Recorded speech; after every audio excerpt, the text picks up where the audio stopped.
This video will walk you through the steps for requesting roadside service using DCLI's online road service request form.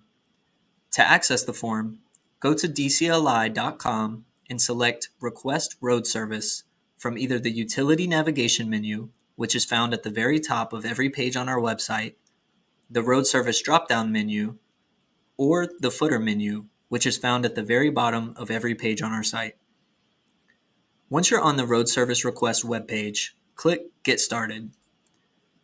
The first screen of the request form directs you to enter your fleet information.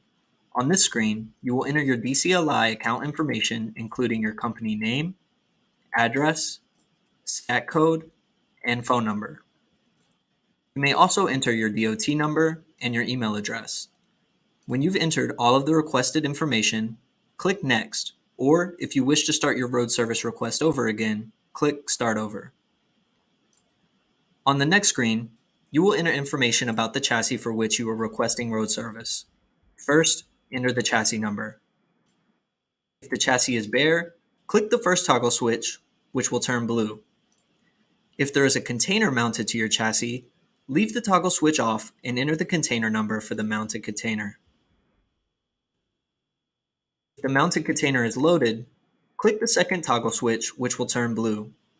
If the container is empty, leave the switch toggled off. Next, enter where the chassis is currently located in the reported location field.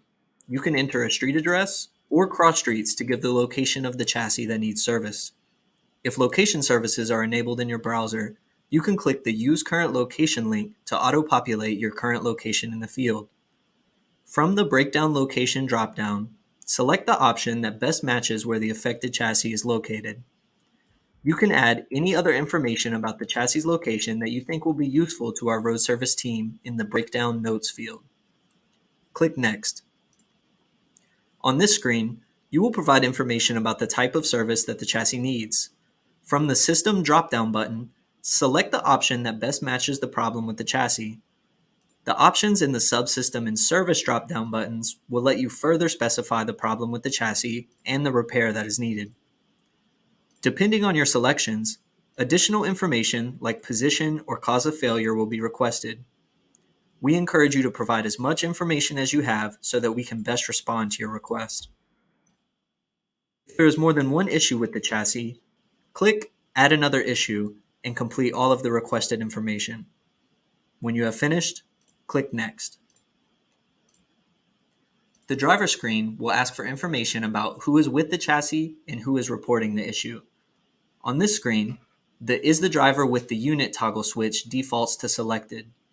If the driver is not with the chassis, click the toggle to turn it off.